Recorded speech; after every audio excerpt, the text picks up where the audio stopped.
So good morning students. जैसा कि अपन ने अब तक 2 यूनिट पढ़ चुके हैं, और अपन ने फर्स्ट यूनिट के अंदर क्या क्या पढ़ा था। उसके अंदर अपन ने importance of safe water supply system और domestic water requirements for urban and rural areas, sources of water supply, intakes and transportation of water पढ़ा था। ठीक है, एक्चुअली ये यूनिट अपन ने अब तक पढ़ी नहीं है, ये अपनी फर्स्ट यूनिट थी, लेकिन अपन ने जो सेकंड यूनिट है और थर्ड यूनिट है वो अपन पढ़ चुके हैं। ठीक है, तो ये अपना जो मैंने अभी आपको बताया दैट वाज फर्स्ट यूनिट। ठीक है, जो हम पढ़ेंगे बाद में। ठीक है, और जब पढ़ चुके हैं वो क्या क्या पढ़ चुके हैं, तो we have studied about what is introduction, objective, scope and outcome of the course. After that we have studied the water quality of the water which are taking for daily purpose or drinking. After that we have studied about Indian standards of drinking water. After that we have studied of the introduction to water treatment for safe drinking, and we have studied importance of sanitation. It was our second unit. Okay, after that we have studied unit number 3rd, that was based on wastewater. Basically it was domestic wastewater, and we have studied quantity, characteristics of wastewater. We have studied disposal of wastewater in urban and rural areas. We have studied sewer, types of sewer, design, discharge of sewer, and hydraulic designs, in which we have studied parameters. And after that we have studied introduction to domestic wastewater treatment. So these 2 units we have studied, and these were our second and third unit. Now we are going to start our 4th unit. Okay, basically this is basically our course is divided into 2 parts. First is water and wastewater, and second is solid waste and air pollution and disaster management and all. So we are going to start our 4th unit, basically solid waste management you can say. And our first topic is solid waste disposal. The quantity and characteristics of solid waste disposal I will tell you in the next lecture. And in this lecture I will tell you what are the methods through which we can dispose our solid waste in urban and rural areas. So start from lecture. First, in front of you it is written mixture of solid and semi-solid waste generated. You can see here mixture of solid and semi-solid waste generated due to different activities in the community is referred as solid waste. इसका मतलब क्या हो गया कि मतलब solid और semi solid waste जो हमारी कम्युनिटीज़ से जनरेट होता है फ्रॉम डिफरेंट एक्टिविटीज़, चाहे हम नहा रहे हों, चाहे हम बर्तन धो रहे हों, चाहे हम फ्रेश हो रहे हों, ठीक है, चाहे हम खाना बना रहे हों, तो इसका जो मिक्सचर होता है किसका, सॉलिड वेस्ट का और सेमी सॉलिड वेस्ट का। ठीक है, इस मिक्सर को हम क्या बोलते हैं, सॉलिड वेस्ट बोला जाता है। बेसिकली क्या बोला जाता है, सॉलिड वेस्ट बोला जाता है पूरा ही। ठीक है, उसके बाद देखते हैं आ जाइए। ठीक है, उसके बाद क्या है हमारा, if it is generated due to industrial activities it is known as industrial solid waste. We have studied this thing. अगर ये जो वेस्ट है वो अगर इंडस्ट्रीज़ के थ्रू जनरेट हो रहा है, इंडस्ट्रियल एक्टिविटीज़ के थ्रू जनरेट हो रहा है, then it is known as what, industrial solid waste. Okay, and if it is generated due to domestic activities, अगर ये डोमेस्टिक एक्टिविटीज़ के थ्रू जनरेट हो रहा है, then it is known as what, domestic solid waste, या फिर इसको municipal solid waste ही बोलते हैं, कुछ लोग उसको रिफ्यूज़ नाम से बोला जाता है। ठीक है, तो if somebody ask what is refuse and what is municipal solid waste, then your answer should be that the waste which is generated through domestic activities.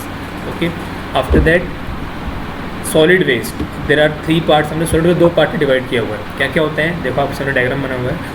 Solid waste is basically divided in 2 parts. First is industrial solid waste and second is domestic solid waste, जिसको हम municipal solid waste ही बोलते हैं और refuse ही बोलते हैं। आपने सुना होगा ना म्युनिसिपल सॉलिड वेस्ट, तो वही चीज़ है। अब म्युनिसिपल सॉलिड वेस्ट को भी हमने आगे 3 पार्ट डिवाइड किया हुआ है। फर्स्ट इज़ गार्बेज, ठीक है, दैट इज़ बायोडिग्रेडेबल। ठीक है, that is and the density of biodegradable garbage is 450 to 900 kilogram per metre cube. ठीक है, इसके अंदर एग्जाम्पल तो वेजिटेबल का रेसिड्यू आ जाता है। ठीक है, तो आपसे एग्जाम में पूछा जा सकता है कि 450 to 900 kilogram per metre cube जिसकी डेंसिटी है, that is known as garbage और रबिश और ashes. The answer should be what, garbage. Second is what, second is rubbish. Rubbish क्या होता है, इसकी डेंसिटी क्या होती है, its density lies between 50 to 400 kilogram per metre cube, and this is known as non biodegradable. Perfect. जैसे example लेते हैं प्लास्टिक बैग्स, ओके।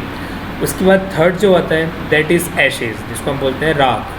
तो इसकी डेंसिटी होती है 700 to 900 kilogram per metre cube, जो कि इनकम्बसिबल होता है, ठीक है, इसको हम जला सकते नहीं हैं, ठीक है, बर्निंग ऑफ कोल से निकलता है। उसके बाद आ जाइए, तो बेसिकली हमने सॉलिड वेस्ट को 2 बार डिवाइड किया, इंडस्ट्रियल सॉलिड वेस्ट और domestic solid waste. And domestic solid waste को भी हमने 3 बार डिवाइड किया, गार्बेज, रबिश एंड एशेज़, ठीक है। If somebody ask you what is the increasing order of the density, then you can say first that is rubbish is smaller than garbage and smaller than ashes. मतलब ashes की जो density है वो सबसे ज़्यादा होती है गार्बेज से, और गार्बेज की डेंसिटी है वो ज़्यादा होती है किससे, रबिश से। Okay, next topic is our disposal of refuse, मतलब disposal of municipal solid waste बोलते हैं, या फिर हम बोलते हैं इसको disposal of domestic solid waste, ठीक है। आगे आ जाइए। अब देखो इसके अलग अलग तरीके होते हैं, तो वो क्या क्या तरीके होते हैं देखते हैं। तो फर्स्ट देखते हैं, disposal of refuse can be done by any of the following methods. तो डिस्पोजल, रिफ्यूज़ का डिस्पोजल करने के लिए कुछ मेथड्स होते हैं जो हम काम में लेते हैं। First is known as sanitary land filling method. About this method you have studied in disaster management I think in the last semester. Still I am going to teach you here what is sanitary land filling, ठीक है। आपके सामने एक diagram show हो रहा है, ठीक है। अब इस डायग्राम को इसके बारे में पढ़ते हैं क्या क्या चीज़ है ये। इन this method refuse is disposed in low lying areas, ठीक है। मतलब इस मेथड के अंदर जो डिस्पोज किया जाता है रिफ्यूज़ को, वो लो लेइंग एरियाज़ में रिफ्यूज़ किया जाता है, ठीक है, in layer of approx 1.5 metre thick. So what I was telling you, in this method refuse is disposed in low laying areas। अब ये लो लेइंग एरिया का मतलब क्या होता है? लो लेइंग एरिया मतलब ये हो गया कि ग्राउंड से कुछ ना कुछ नीचे डेप्थ पे, ग्राउंड से कुछ ना कुछ नीचे डेप्थ पे जो एरियाज़ होते हैं, जो लोअर एलिवेशन पे जो एरियाज़ होते हैं, उनको बोलते हैं हम लो लेइंग एरियाज़। जैसे आपके सामने में डायग्राम दिखा हुआ है, इस डायग्राम को मैं एक्सप्लेन करता हूँ। देखिए ये जो डायग्राम दिखा हुआ है, देखो ये चीज़, ये पोर्शन जो है, ये देखो ये जो है, ये पोर्शन यहाँ पर है, ठीक है। इसके ऊपर क्या हुआ है, ये सीलेंट डाल रखे हैं अपन ने। तो इसके जो नीचे ये जो सेल्स हैं, ये सीलिएंट्स हैं हमारे। सीलिएंट्स का काम आते हैं वो बताऊंगा आपको मैं। Basically this is known as what, low lying areas, ठीक है, ठीक है। अपन आगे देखते हैं अब इसके अंदर। तो बेसिकली मैंने आपको क्या बताया, लो लेइंग एरियाज़ क्या होते हैं, लेइंग क्लोज टू वाटर और ground level, low laying coastal areas situated below the normal height और एल्टीट्यूड, उसको बोलते हैं हम लो लेइंग एरियाज़, ठीक है। जो ग्राउंड से कुछ नीचे डिस्टेंस पर होता है, कुछ नीचे हाइट पर होता है, ओके। अब बात करते हैं यहाँ पर, देखिए आगे क्या लिखा हुआ है इसके अंदर, नीचे आइए। ये जो सीलिएंट्स हैं, ये क्या क्या होते हैं, ये भी पढ़ेंगे इसके अंदर। तो in this method refuse is disposed in low lying areas in layer of approx 1.5 metre thick. तो आपके सामने ये लेयर दिख रही है 1.5 मीटर की, देखिए ये 1.5 मीटर थिक की ये लेयर है यहाँ पर, और ये 1.5 मीटर ये इन लेयर के अंदर, इन लेयर्स के अंदर जो हमारे रिफ्यूज़ को डिस्पोज किया जाता है, जिसको हम सेल्स बोलते हैं। देखो ये क्या बोलते हैं, इसको हम क्या बोलते हैं, सेल्स बोलते हैं। ये हमारी क्या है, सेल्स हैं। तो ये हमारा क्या है, लो लेइंग एरियाज़ है बेसिकली, ठीक है।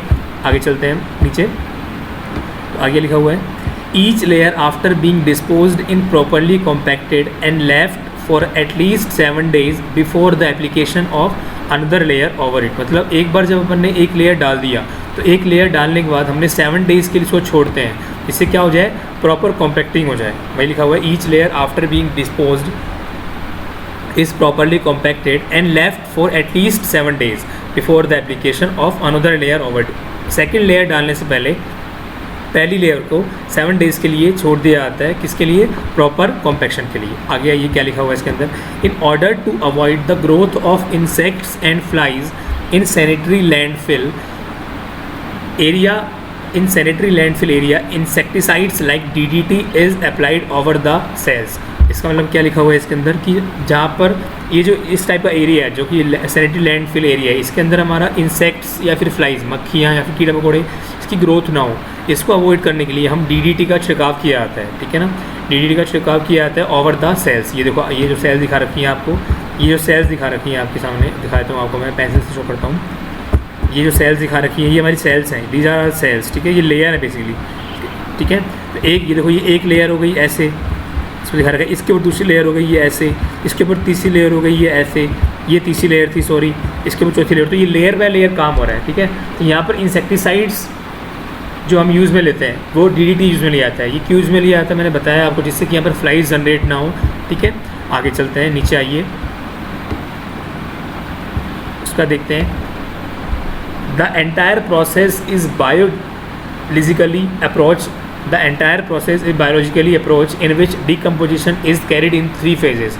जो पूरा प्रोसेस होता है वो एक बायोलॉजिकली अप्रोच के अकॉर्डिंग होता है, जो कि 3 फेजेस में काम करता है, ठीक है। तो फर्स्ट फेज़ क्या है मेरा? First phase is by reaction of aerobic micro organisms. Second phase क्या है? By reaction of acid formers. And third phase is by reaction of methane formers, ठीक है। ये हम पढ़ चुके हैं, एसिड फॉर्मर्स और मेथेन फॉर्मर्स के बारे में हम पढ़ चुके हैं एनवायरनमेंट के अंदर, ठीक है। आगे आइए, आई क्या लिखा हुआ है? The entire treatment is generally completed in 2 to 12 months। देखो जो जितना भी इसके अंदर मेथड्स हैं, इन मेथड्स से ऑब्जेक्टिव में काफ़ी क्वेश्चन पूछे जाते हैं। सैनिटरी लैंड फिलिंग से काफ़ी क्वेश्चन पूछे जाते हैं, ठीक है ना। तो the entire treatment is generally complete, ये पूछ लिया जाता है कि जो पूरा ट्रीटमेंट होता है ये कितने महीने में कंप्लीट होता है।